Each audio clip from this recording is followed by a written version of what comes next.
He can't play at all.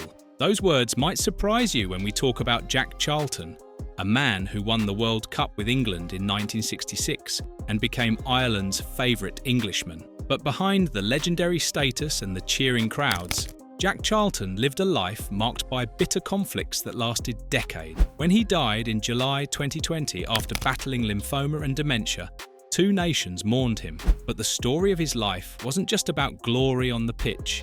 It was about feuds that tore apart families, destroyed friendships, and divided an entire country over how football should be played. Jack Charlton was born on May 8, 1935, in Ashington, a small mining town in Northumberland. He spent his entire playing career at Leeds United, making 629 league appearances over 21 years. He won the World Cup alongside his younger brother Bobby in 1966, a moment that should have bonded them forever. Instead, it became just one chapter in a story of division that would haunt both brothers until their final days. After retiring in 1973, Jack moved into management. In 1986, he took on his biggest challenge yet. He became the first foreign manager of the Republic of Ireland national team.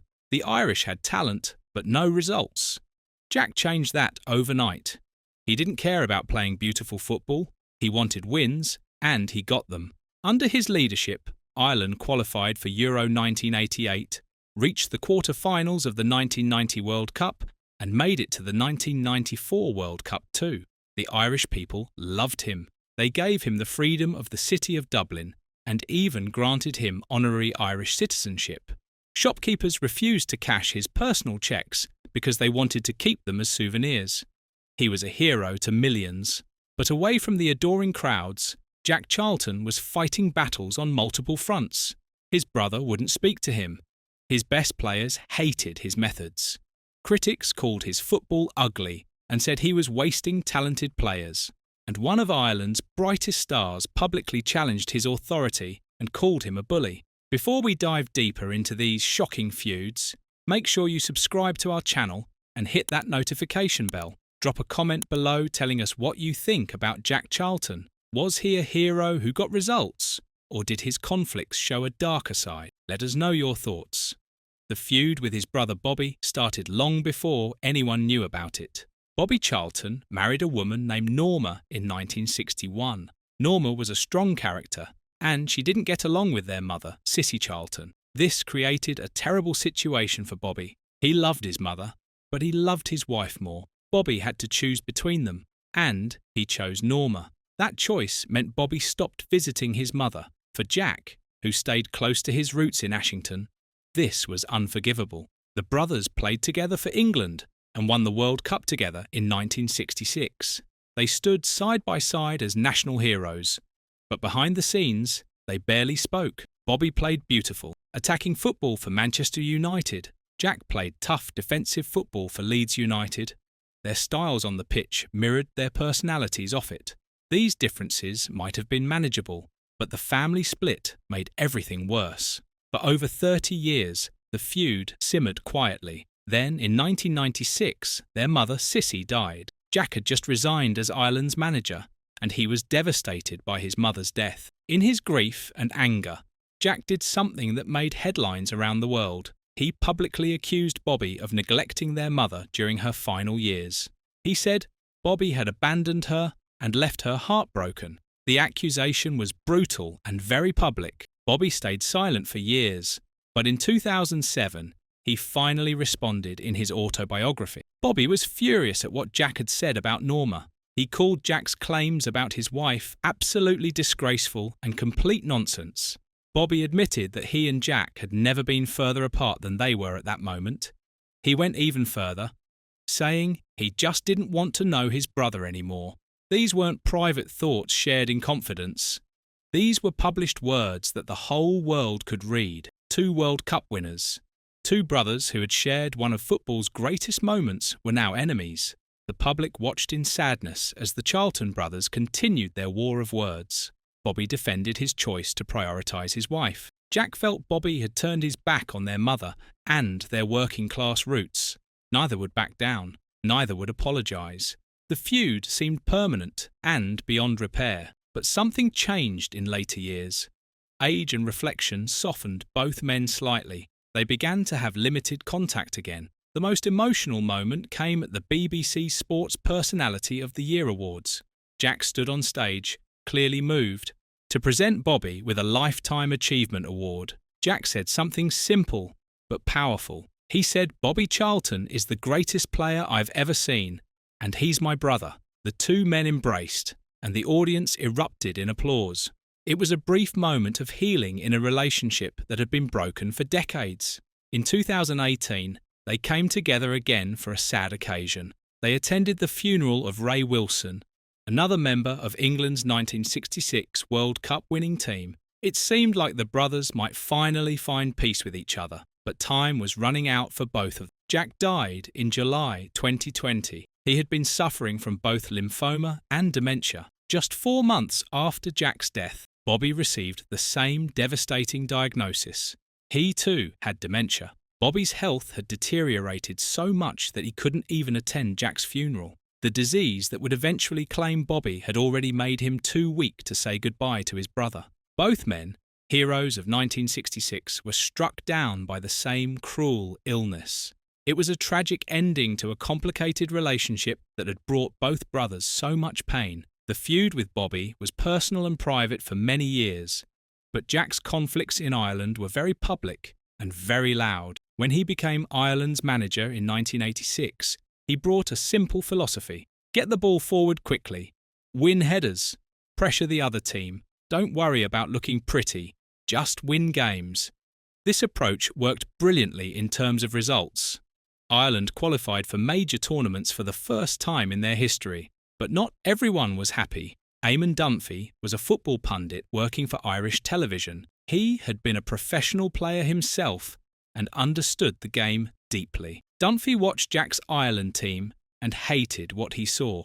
Along with fellow pundit Johnny Giles, Dunphy argued that Jack was wasting a golden generation of Irish talent.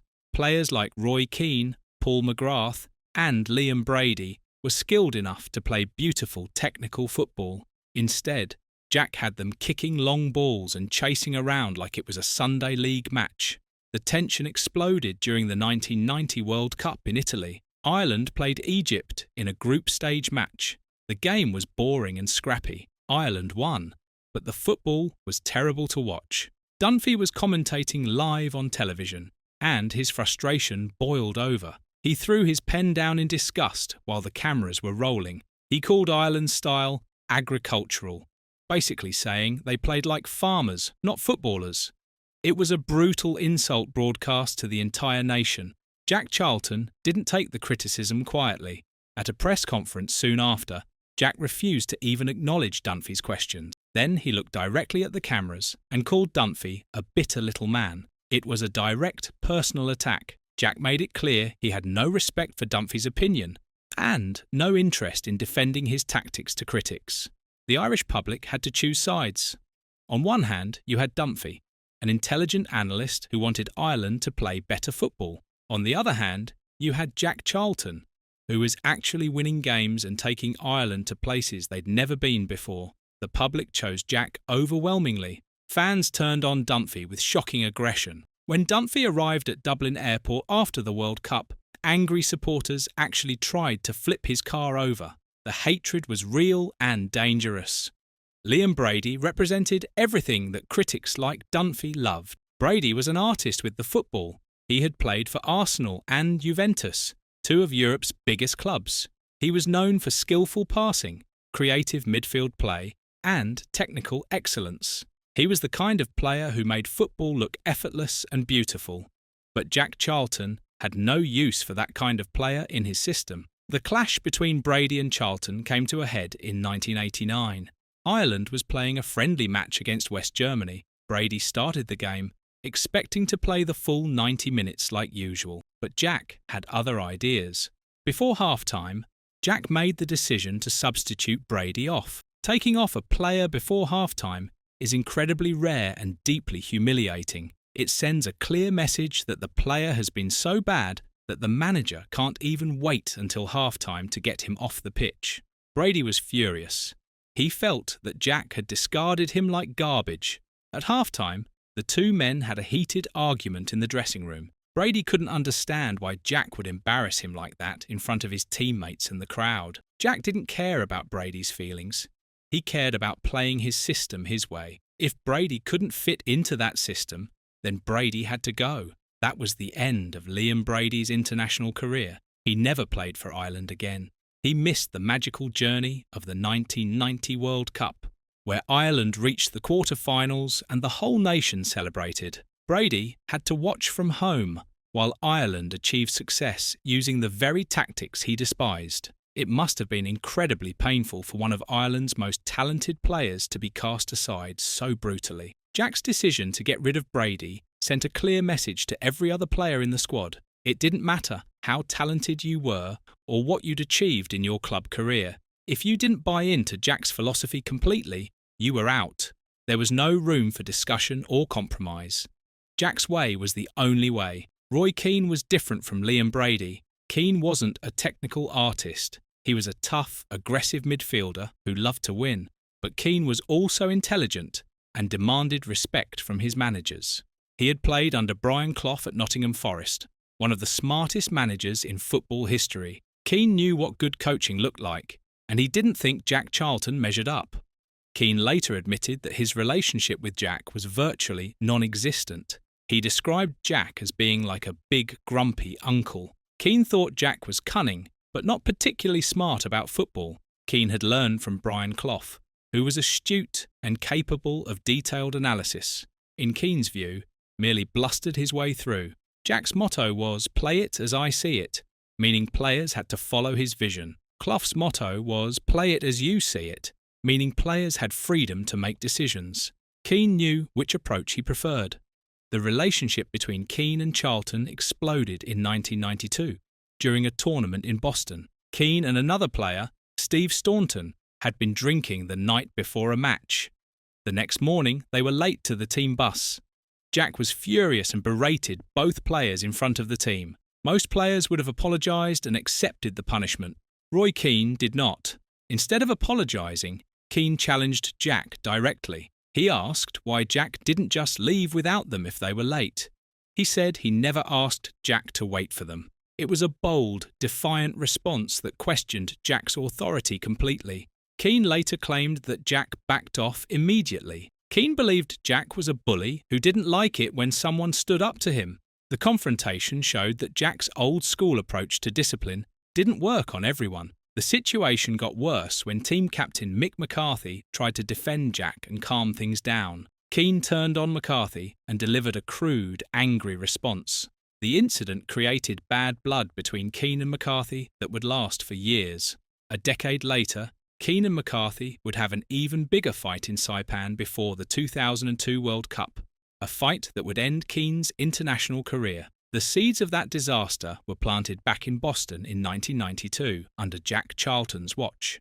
After the Boston incident, Jack's management team forced Keane to participate in a press conference. The purpose was to show the media that everything was fine and there was no conflict within the team. Keane hated it. He felt he was being used in a charade to cover up the real problems.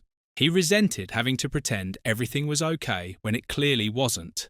Now here's where we need you to take action. If you've made it this far, you clearly care about football history and the real stories behind the legends. Hit that like button right now. Share this video with any football fans you know. And subscribe if you haven't already. We're bringing you the stories that other channels won't tell. Jack Charlton's time as Ireland's manager ended in January 1996. He had taken the team to incredible heights. At one point, Ireland was ranked 6th in the world by FIFA, an unthinkable achievement for such a small nation. He had beaten England, Italy, and Brazil. He had brought joy to millions of Irish people during tough economic times. The feuds that defined Jack's life came from the same personality traits that made him successful. He was loyal to his vision and refused to compromise. He didn't care about criticism or public opinion when he believed he was right. He valued results over relationships. These qualities helped him win trophies and change nations, but they also left him isolated and estranged from people who should have been closest to him. Looking back at Jack Charlton's life, we see a man of contradictions. He was a World Cup winner who feuded with his fellow World Cup winning brother for decades. He was Ireland's greatest manager who drove away some of Ireland's most talented players. He was beloved by millions, but despised by those who worked closest with him. He achieved remarkable success while leaving a trail of broken relationships behind him. The tragedy of the Charlton brothers stands out above all other feuds. Two men who shared the greatest moment in English football history couldn't share a normal family relationship. They let pride and stubbornness destroy something precious. By the time they partially reconciled, it was almost too late. And then dementia took them both, a cruel final chapter that placed them on equal footing in suffering. Jack Charlton died in July 2020 at the age of 85. The outpouring of love from Ireland was enormous. Thousands of people shared memories of where they were when Ireland beat England or reached the World Cup quarter-finals. They remembered the joy and pride Jack had given them. In death, Jack was remembered as a legend and a hero. But the complete story of Jack Charlton includes the feuds, the conflicts, and the people he hurt along the way. Bobby Charlton, forced to choose between his mother and his wife. Roy Keane, disrespected and forced into fake press conferences. Liam Brady, humiliated and discarded before his time. Eamon Dunphy, attacked for expressing honest opinions. These stories matter too. Jack Charlton was a giant of football who stood tall in two countries. He won the biggest prize in the sport and changed a nation's sporting culture forever. But he was also a man whose refusal to compromise cost him dearly in personal relationships. His legacy is both inspiring and cautionary. He shows us that you can achieve greatness and still leave wounds that never fully heal. Jack Charlton's life was extraordinary, complicated, and unforgettable. The feuds he fought were as much a part of his story as the trophies he won.